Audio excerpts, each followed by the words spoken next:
ശ്രീഹരേ നമ. ശ്രീ ഗുരുവായൂരപ്പ ശരണം. ശ്രീ ഗുരുവായൂരപ്പ ശരണം. ശ്രീ ജഗദംബികായി നമ. ഇത് 15-ാമത്തെ അധ്യായത്തിലേക്ക് കടക്കുകയാണ് നമ്മൾ. അസിലോമാദികളുടെ വധം. ഓരോരാളുടെ പേരാണ് അസിലോമൻ. അങ്ങനെ താമ്രനെയും ചക്ഷുരനെയും ദേവി വധിച്ചില്ലേ? അതറിഞ്ഞ് മഹിഷാസുരൻ പറയാനില്ലാത്തൊരത്ഭുതം. ഇത്ര അധികം അത്ഭുതം. ഇത്ര ഒരു പെണ്ണിനിങ്ങനെ തൻ്റെ ശക്തന്മാരായ ആൾക്കാരെ കൊല്ലാൻ പറ്റുമോന്നാണ്.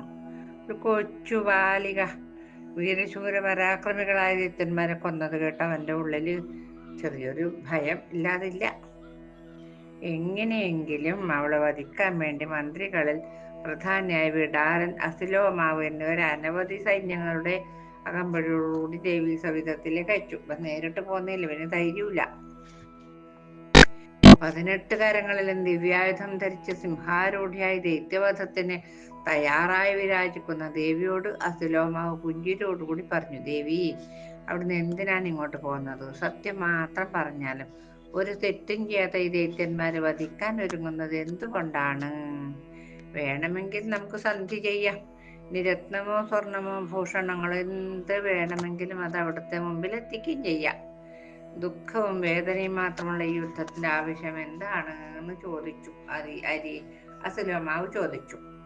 ഒരു പൂ വീണാൽ പോവും പോറലേൽക്കുന്ന ഈ തളിർമേനിയിൽ ശരവർഷം ഏൽക്കേണ്ട ആവശ്യമുണ്ടോ കുട്ടി? സാമർഥ്യം കൊണ്ട് നേടേണ്ടത് സുഖവും ശാന്തിയുമാണെന്നിരിക്കെ എന്തിനാണ് ദുഃഖവും അശാന്തിയും ഉണ്ടാക്കുന്ന യുദ്ധത്തിന് പുറപ്പെടുന്നത്? സുഖവും 2 തരമുണ്ട്. ഒന്ന് നിത്യമായ സുഖം, ഒന്ന് പിന്നെ അനിത്യമായ സുഖം, ഒന്നും പോവുകയും ചെയ്യുന്നത്. ആത്മജ്ഞാനം സുഖത്തെ പ്രദാനം ചെയ്യുന്നു, അത് നിത്യമാണ്. ഭോഗസുഖം അനിത്യമാണ്, അത് ദുഃഖത്തെ തരുന്നു. അറിവുള്ളവർ നശ്വരമായ സുഖത്തെ കാക്ഷിക്കാറില്ല. അപരന് ഉപദ്രവമുണ്ടാക്കുന്ന കർമ്മങ്ങൾ ചെയ്യരുത്. ധർമ്മ അർത്ഥ കാമങ്ങൾ ആർജിക്കുന്നത് അന്യർക്ക് ദോഷം വരാത്ത വിധത്തിലായിരിക്കണം. നല്ലൊരു ഉപദേശം എന്നല്ലേ കൊടുക്കുന്നല്ലോ. അവിടുത്തെ ഒരു തരത്തിലും ഉപദ്രവിക്കാത്ത ഈ ദൈത്യരെ നശിപ്പിക്കാൻ പുറപ്പെടുന്നത് എന്തിനാണ് എന്ന് ചോദിച്ചു. ദേവി, ദൈത്യവധത്തിന് ഒരുങ്ങുന്നതിന്റെ ഹേതു എന്താണ്? ദേവി പറഞ്ഞു, നീ ചോദിച്ചില്ലേ എന്തിനാണ് ഇങ്ങോട്ട് വന്നതെന്ന്? ഞാൻ പറയാം. ഈ വധം കൊണ്ടുള്ള ആവശ്യവും പറയാം. ശ്രദ്ധിച്ചു കേട്ടോളൂ ട്ടോ. സർവ്വ ജീവജാലങ്ങളും ചെയ്യുന്ന ഏത് പ്രവൃത്തിക്കും സാക്ഷിയായി നിൽക്കുന്നവളാണ് ഞാൻ. എനിക്ക് ഈ ഭോഗങ്ങളിൽ ഒന്നിലും ഒരു താല്പര്യവുമില്ല. സാധു സംരക്ഷണമാണ് എൻ്റെ വ്രതം. ധർമ്മം വിട്ട് ഞാൻ ചരിക്കില്ല. സജ്ജനങ്ങളെ പരിപാലിക്കലും ദുഷ്ടനിഗ്രഹമാണ് എൻ്റെ ലക്ഷ്യം. അതിനായി ഓരോ യുഗത്തിലും ഞാൻ അവതാരമെടുക്കുന്നു. ദുഷ്ടനായ മഹിഷാസുരൻ ദേവന്മാരെ ദ്രോഹിക്കുന്നത് കണ്ട് അവനെ വധിക്കാൻ വേണ്ടിയാണ് ഞാൻ ഇപ്പോഴും വന്നത്. ആ ദുഷ്ടനായ പോത്തിനോട് ചെന്ന് പറയുക, സ്വയം യുദ്ധത്തിനിറങ്ങാതെ മറ്റുള്ളവരെ തന്നെ ഇങ്ങനെ പറഞ്ഞയച്ചിട്ട് കൊല്ലിക്കുന്നതിന് എന്ന് ആ പോത്തിനോട് പോയിട്ട് പറയുന്നാണ് ദേവി പറയുന്നത്. ജ്ഞാനമായി സന്ധി ചെയ്യാൻ നീ ആഗ്രഹിക്കുന്നുവെങ്കിൽ എല്ലാവരും പ്രഹ്ലാദൻ വസിക്കുന്ന പാതാളത്തിൽ പോയി വസിക്കുക. ഇവിടെ വേണ്ട. ദേവിയുടെ വാക്കുകൾ കേട്ട് മുന്നിൽ തന്നെ നിൽക്കുന്ന അസുലോമാവ് വീരനായ വിടാലനോട് ചോദിച്ചു, വിടാല, ദേവി പറഞ്ഞതൊക്കെ നീയും കേട്ടില്ലേ? നമ്മൾ ഇനി എന്താണ് ചെയ്യേണ്ടത്? സന്ധിയോ യുദ്ധമോ അതോ ഓടിപ്പോവുകയോ വേണ്ടത് എന്ന് ചോദിച്ചു. വിടാലൻ പറഞ്ഞു, യുദ്ധത്തിന് അനന്തരഫലം മൃത്യുവാണെന്ന് അറിഞ്ഞാലും അഭിമാനിയായ ഒരാൾ സന്ധ്യ ആഗ്രഹിക്കുകയുമില്ല. വൃത്യന്റെ ധർമ്മം യജമാനന് അനുസരിക്കലാണ് താനും. ദേവി പറഞ്ഞ കാര്യങ്ങൾ നാം എങ്ങനെ രാജാവിനോട് ചെന്ന് പറയും? പ്രിയമായത് പറയണമെങ്കിൽ അസത്യം പറയണം. സത്യം പറഞ്ഞാൽ അത് പ്രിയമാവുകയുമില്ല. അതുകൊണ്ട് ഹിതമായത് പറയാൻ രാജാവിന്റെ സമീപത്തേക്ക് പോകാതിരിക്കുകയാണ് നല്ലത്. പോയാൽ തീർച്ചയായും പ്രഭുവിന്റെ കോപത്തിന് പാത്രമാകും. എന്തൊക്കെയായാലും ശരി, സ്വന്തം യജമാനന്റെ കാര്യമാണ് ശ്രേഷ്ഠം എന്ന് കരുതി മൃത്യു ഭവിച്ചാലും യുദ്ധം ചെയ്യുക തന്നെ വേണ്ടതെന്ന് ആര് പറഞ്ഞു? വിടാലൻ പറഞ്ഞു. അപ്പോ ഇപ്രകാരം ചിന്തിച്ചുറപ്പിച്ച അസുലോമാവും വിടാലനും യുദ്ധത്തിന് തയ്യാറായി. തേരിൽ കയറി ദേവിയുടെ സമീപത്തെത്തി. ആദ്യം വിടാലൻ ദേവിയുടെ നേർക്ക് ബാണങ്ങൾ അയച്ചു. ശാസ്ത്രാസ്ത്രകോവിതനായ അസുലോമാവ് യുദ്ധം നോക്കി നിന്നു. വിടാലൻ അയച്ച ബാണങ്ങൾ ദേവി ഖണ്ഡിച്ച് കൂരമ്പുകൾ എടുത്ത് വിടാലിന് ഉക്കോട് താടിച്ചു. ദേവിയുടെ താടനമേറ്റ് വിടാലൻ വീണ് മരിക്കുകയും ചെയ്തു കേട്ടോ. വിടാലൻ വീണത് കണ്ട് അസുലോമാവ് വേലും അമ്പും വില്ലും എടുത്ത് യുദ്ധം ആരംഭിച്ചു. അവൻ ഇടത്തെ കൈ പൊക്കി ദേവിയോട് പറഞ്ഞു, അല്ലയോ ശുഭേ, ദൈത്യന്മാരുടെ മൃത്യു ആസന്നമായി എന്ന് ഞാൻ മനസ്സിലാക്കുന്നു. കുറച്ച് വിവരമുള്ള കൂട്ടത്തിലാന്ന് തോന്നുന്നു. എന്നാലും പരാധീനത കാരണം ഒന്നും ചെയ്യാതെ യുദ്ധം ചെയ്യാതെ നിവൃത്തിയുമില്ല. മഹിഷാസുരനോട് അപ്രിയം പറയാൻ സാധ്യവുമല്ല. നന്മയോ തിന്മയോ എന്തും സംഭവിച്ചോട്ടെ, യുദ്ധം ചെയ്യുക തന്നെ. പോർക്കളത്തിൽ വെച്ച് മൃത്യു സംഭവിച്ചാൽ അത് ധീരൻ അലങ്കാരമാണല്ലോ. ദൈവനിശ്ചയത്തിനു മുമ്പിൽ പുരുഷപ്രയത്നം നിഷ്ഫലമാണ്. നിന്റെ ശരങ്ങളേറ്റ് ദൈത്യന്മാർ മരിച്ചു വീഴുകയാണ്. ഇതും പറഞ്ഞ സുലോമാവ് ദേവിയുടെ നേർക്ക് മൂർത്ത ശരങ്ങളെ അയച്ചു. അതൊക്കെ തന്നെയും ദേവി തന്റെ ശരങ്ങളെ കൊണ്ട് ഖണ്ഡിച്ചു. ജ്വലിക്കുന്ന തുടുത്ത മുഖത്തോടുകൂടി ദേവി അസുലോമാവിന് ദേവന്മാർ കാണിക്കെ തന്നെ ബാണങ്ങൾ കൊണ്ട് താടിച്ചു. ദേവിയുടെ താടനമേറ്റ ദേഹം മുഴുവൻ മുറിഞ്ഞു ചോരയൊലിക്കുന്ന ദേഹവുമായി അവൻ കൂറ്റൻ ഗതയുമെടുത്ത് ദേവിയുടെ നേർക്ക് പാഞ്ഞെടുത്തു. അവൻ ഗത കൊണ്ട് ദേവിയുടെ വാഹനമായ സിംഹത്തിന്റെ തലപ്പ് കൊടുത്തു വരട്ടി. അസുലോമാവിന്റെ താടനത്തെ ഒട്ടും കൂസാതെ ആ കേസരി അവന്റെ ദേഹത്തിൽ തന്റെ കൂർത്ത നഖങ്ങൾ താഴ്ത്തി കീറി മുറിച്ചു. അവൻ നേരെ സിംഹത്തിന്റെ തലയിലേക്ക് ചാടി ജഗദമ്പയെ അടിക്കാൻ തുടങ്ങി. ആ തുടങ്ങുന്ന സമയത്ത് ആ ഗതയെ ദേവി തട്ടി മാറ്റി തന്റെ വാൾ കൊണ്ട് അസുലോമാവിന്റെ തല കണ്ഠത്തിൽ നിന്ന് വേർപെടുത്തി. കണ്ടോ? ഇത് കണ്ട ദൈത്യന്മാർ ഉച്ചത്തിൽ ഹാഹാ എന്ന് ആക്രോശിച്ചു. ദേവന്മാരാകട്ടെ ജയിക്ക ജയിക്ക ജഗദമ്പ എന്ന് പറഞ്ഞു വാഴ്ത്തി. ദുന്ദുഭിനാദവും മുഴങ്ങി ഗന്ധർവ കിന്നരന്മാർ സംഗീതം ആലപിച്ചു. വിടാലനും അസുലോമാവും യുദ്ധത്തിൽ മരിച്ചത് കൊണ്ട് കേസരി ദൈത്യ സൈന്യത്തിന്റെ നടുവിലേക്ക് ഓടിച്ചെന്ന് ദൈത്യന്മാരെ മാന്തിയും കീറിയും കടിച്ചും തിന്ന് നശിപ്പിക്കാൻ തുടങ്ങി. പിന്നെയുള്ളവർ പേടിച്ച് മഹിഷന്റെ അടുക്കലേക്ക് ഓടിപ്പോയി.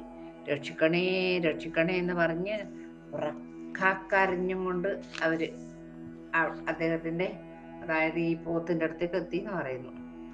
രാജൻ ദേവി അസുലോമാവിനെയും വിടാലിനെയും വധിച്ചു. ബാക്കിയുള്ളവരെ ആ സിംഹവും കൊന്നു.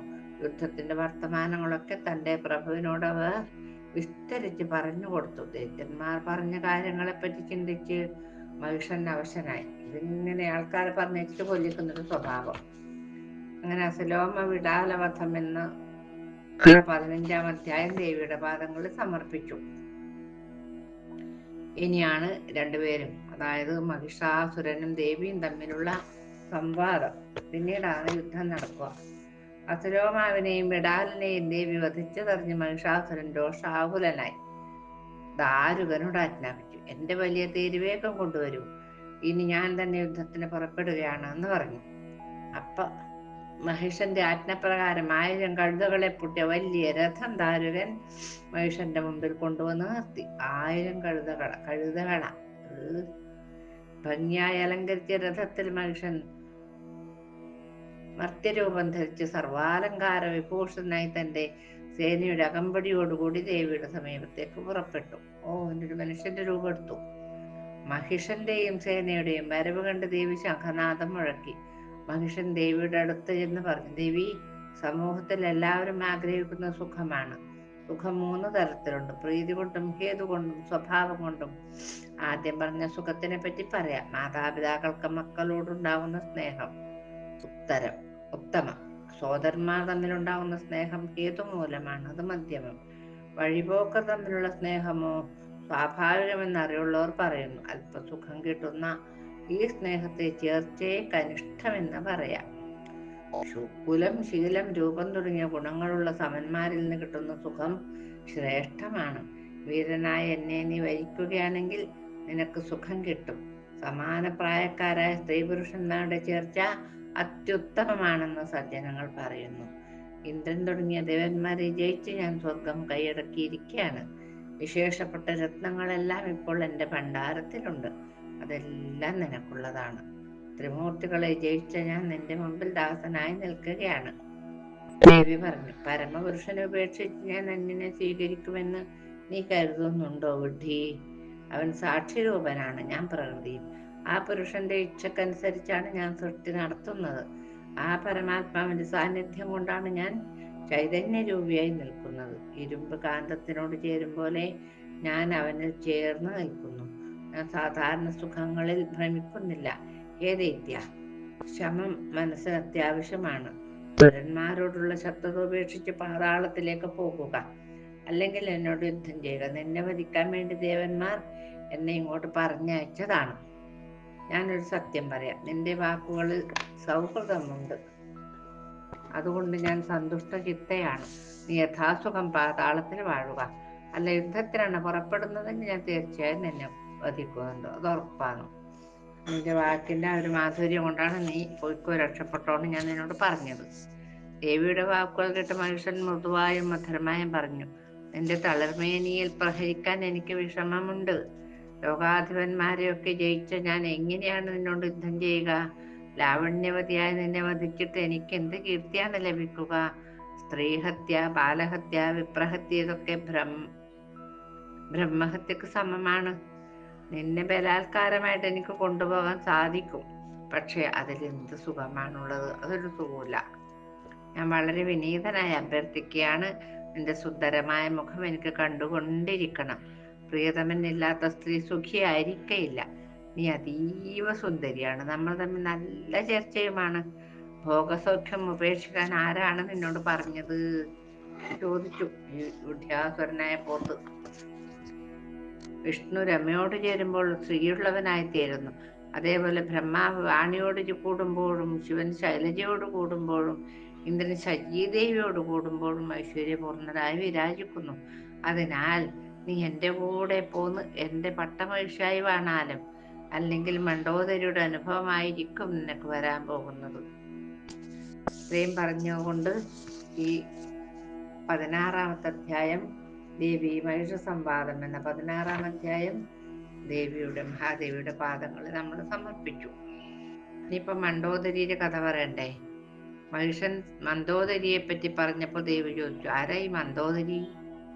അവൾക്ക് എന്താണ് സംഭവിച്ചത്? ദേവിയുടെ ചോദ്യം കേട്ടപ്പോൾ മഹിഷന് സന്തോഷമായി. സംസാരിച്ചല്ലോ എന്നോട്. സിംഹളം എന്ന വിഖ്യാതമായ ദേശത്ത് ചന്ദ്രസേനൻ എന്ന രാജാവ് ഉണ്ടായിരുന്നു. ഐശ്വര്യപൂർണമായിരുന്നു ആ രാജ്യം. പ്രജാക്ഷേമ തൽപരനായ ആ രാജാവ് നീതിമാനും ധനുർവേദ വിശാരദനും സകല ധർമ്മങ്ങളും അറിയുന്ന ശ്രേഷ്ഠനുമായിരുന്നു. അദ്ദേഹത്തിന്റെ പട്ടമഹിഷിയും സ്വഭാവ ഗുണമുള്ള അഭിജാത കുടുംബിനിയായിരുന്നു. ഗുണവതി എന്നായിരുന്നു ആ രാജ്ഞിയുടെ പേര്. ഗുണവതി സുന്ദരിയായ ഒരു പെൺകുഞ്ഞിന് ജന്മം നൽകി. ആ കുഞ്ഞിന് മന്ദോദരി എന്ന് നാമകരണവും ചെയ്തു.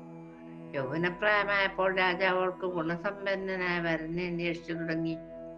അക്കാലത്ത് മദ്രദേശം ഭരിച്ചിരുന്ന സുധന്വാവ് എന്ന രാജാവ് തന്റെ പുത്രനായ കമ്പുഗ്രീവന് വധുവിനെ അന്വേഷിക്കുന്നുണ്ടായിരുന്നു.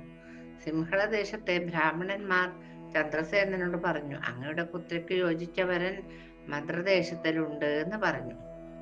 രാജകുമാരന്റെ സൽഗുണത്തെ പറ്റി കേട്ട ചന്ദ്രസേനൻ തന്റെ പത്നിയോട്, നമ്മുടെ പുത്രിയെ കമ്പുഗ്രീവന് വിവാഹം ചെയ്ത് കൊടുക്കാം. ഇത് കേട്ട് ഗുണവതി മകളോട് പറഞ്ഞു, നിന്റെ അച്ഛൻ നിന്നെ കമ്പുഗ്രീവന് വിവാഹം ചെയ്തു കൊടുക്കാൻ ആഗ്രഹിക്കുന്നു എന്ന്. അപ്പോൾ മന്ദോദരി പറഞ്ഞു, ഞാൻ വിവാഹം കഴിക്കാൻ ഇഷ്ടപ്പെടുന്നില്ല. കൗമാരവ്രതമെടുത്ത് ജീവിതം കഴിക്കാനാണ് എനിക്ക് താല്പര്യം. പണ്ട് ധ്രുവന്റെ സഹോദരൻ ഉത്തമനൊരു തെറ്റും ചെയ്യാത്ത തന്റെ പത്നിയെ കാട്ടിൽ ഉപേക്ഷിച്ചില്ലേ? അത് എനിക്കറിയാം. ഭർത്താവുണ്ടായാൽ ഇത്തരത്തിലുള്ള ബുദ്ധിമുട്ട് സഹിക്കണം. ഇനി എന്തെങ്കിലും കാരണം കൊണ്ട് മരിച്ചു പോയാൽ അവരുടെ വീട്ടുകാരുടെ ആക്ഷേപങ്ങളും സഹിക്കണം. സ്വാതന്ത്ര്യവും ഇല്ലാതാവും. എങ്ങനെയായാലും ഞാൻ കല്യാണം കഴിക്കാൻ ഒരുക്കമല്ല. ഭർത്താവേ വേണ്ട എന്ന തീരുമാനത്തിലാണ് ഞാൻ. ഗുണവതി മകളുടെ അഭിപ്രായം ഭർത്താവിനെ അറിയിച്ചു. മകളുടെ ഇഷ്ടപ്രകാരം കാര്യങ്ങൾ നടക്കട്ടെ എന്ന് പിതാവും തീരുമാനിച്ചു. അങ്ങനെയാണെങ്കിൽ അങ്ങനെ ആയിക്കോട്ടെ. അങ്ങനെ അവൾ അച്ഛന്റെ സംരക്ഷണത്തിൽ കൊട്ടാരത്തിൽ കഴിയവേ അവളുടെ യൗവന സൗഷ്ഠവം കൊണ്ട് സഖിമാർ അവളെ വിവാഹം ചെയ്യാൻ നിർബന്ധിച്ചു തുടങ്ങി. ആയിടക്കൊരു ദിവസം അവൾ തോഴിമാരോടുകൂടി ഉല്ലസിച്ച് നടക്കുമ്പോൾ കോസലാധിപനായ വീരസേന രാജാവ് സേവകന്മാരോടൊത്ത് ആ വഴി വന്നു. സുന്ദരിയായ പെൺകുടിയെ കണ്ട് രാജകുമാരൻ മന്ദോദരിയുടെ തോഴിയോട് ചോദിച്ചു, ഈ സുന്ദരി ആരുടെ മകളാണ്? ഉടനെ തോഴി രാജാവിനോട് ചോദിച്ചു, അങ്ങാരാണ്? ഈ വഴി വരുവാൻ കാരണം എന്താണ്? തോഴിയുടെ ചോദ്യം കേട്ട് രാജാവ് പറഞ്ഞു, പ്രസിദ്ധമായ കോസല രാജ്യത്തിന്റെ അധിപതിയാണ് ഞാൻ. വീരസേനൻ എന്നാണ് എൻ്റെ നാമധേയം. എൻ്റെ പുറകിൽ തന്നെ എൻ്റെ ചതുരംഗ സൈന്യവും വരുന്നുണ്ട്. വഴി തെറ്റി വന്നതാണ് ഞങ്ങള്. അങ്ങനെ പറഞ്ഞു രാജകുമാരൻ. സൈരന്ധ്രി പറഞ്ഞു, രാജൻ ചന്ദ്രസേന ഭൂപന്റെ പുത്രിയായ ഇവൾ ഈ പൂങ്കാവിൽ തോഴിമാരോടുകൂടി ഉല്ലസിക്കാൻ വന്നതാണ്. തോഴി മന്ദോദരിയെ പറ്റി പറഞ്ഞത് കേട്ട് വീരസേനൻ പറഞ്ഞു, സുന്ദരി, നീ നിന്റെ രാജകുമാരിയോട് പറയുക, കാകുൽസ്ഥനായ രാജാവാണ് ഞാൻ. അവിവാഹിതനായ ഞാൻ ഗാന്ധർവ വിധി പ്രകാരമുള്ള വിവാഹം ഞാൻ ആഗ്രഹിക്കുന്നു എന്ന്. വീരസേനൻ പറഞ്ഞത് കേട്ട് തോഴി രാജപുത്രിയോട് പറഞ്ഞു, സുന്ദരി, മന്ദോദരി, ഈ വന്നത് സൂര്യവംശജനായ രാജാവാണ്. കീർത്തിമാനായ അവന് നിന്നിൽ പ്രീതി ഉണ്ടായിരിക്കുന്നു. വിവാഹത്തിൽ വിരക്തി കാണിക്കുന്ന നിന്നെ കണ്ടിട്ട് നിന്റെ അച്ഛൻ വളരെ ദുഃഖത്തിലാണ് കുട്ടി. ഞങ്ങളോട് നിന്നെ ഉപദേശിക്കാൻ പറഞ്ഞേൽപ്പിച്ചിട്ടുമുണ്ട്. നീ വ്രതത്തിൽ ഉറച്ചു നിന്നത് കൊണ്ട് ഞങ്ങൾക്ക് നിന്നോടൊന്നും പറയുവാനും കഴിഞ്ഞില്ല. മനുസ്മൃതിയിൽ പറഞ്ഞിട്ടുണ്ട്, ഭർത്തൃശുശ്രൂഷ കൊണ്ട് സ്ത്രീകൾക്ക് സ്വർഗപ്രാപ്തി നേടാമെന്ന്. അതുകൊണ്ട് നീ വിവാഹം കഴിക്കണം. മന്ദോദരി പറഞ്ഞു, ഞാൻ ഒരിക്കലും വിവാഹം കഴിക്കയില്ല. ഉറപ്പന്നെ. ലജ്ജയില്ലാതെ എന്നെ നോക്കിക്കൊണ്ടിരിക്കുന്ന രാജകുമാരനെ ആ പ്രവൃത്തിയിൽ നിന്ന് വിലക്കൂ, സൈരന്ധ്രി പറഞ്ഞു. രാജകുമാരി, എന്തിനാണ് ഇങ്ങനെ ഉറക്കെ പറയുന്നത്? മന്മഥന് ജയിക്കാൻ സാധ്യമല്ല. കാലം ദുരതിക്രമവുമാണ് എന്ന് മനസ്സിലാക്കൂ. അതുകൊണ്ട് ഞാൻ പറയുന്നത് പോലെ കേൾക്കുന്നത് കുമാരിക്ക് ഗുണം ചെയ്യും എന്ന് തോഴി പറഞ്ഞു. മന്ദോദരി പറഞ്ഞു, തോഴി, ദൈവനിശ്ചയം പോലെ നടക്കട്ടെ. ഏതായാലും ഞാൻ ഇപ്പോൾ വിവാഹം ഞാൻ ഉദ്ദേശിക്കുന്നില്ല. തന്റെ സഖിയുടെ അഭിപ്രായം തോഴി രാജാവിനോട് ഒന്ന് പറഞ്ഞു. അങ്ങയുടെ ഇച്ഛക്കൊത്തവണ്ണം യാത്രയാവുക. എന്റെ തോഴി മന്ദോദരി അങ്ങയെ ആഗ്രഹിക്കുന്നില്ല. തോഴിയുടെ വാക്കുകൾ കേട്ടപ്പോൾ വീരസേന രാജാവ് മന്ദോദരിയുള്ളോട് ആഗ്രഹം ഉപേക്ഷിച്ച് മനസ്സില്ലാ മനസ്സോടെ കോസല രാജ്യത്തേക്ക് തിരിച്ചുപോയി. അങ്ങനെ മന്ദോദരി ചരിതം എന്ന 17-ാം അധ്യായം നമ്മൾ ഭഗവത്പാദത്തിൽ സമർപ്പിച്ചു.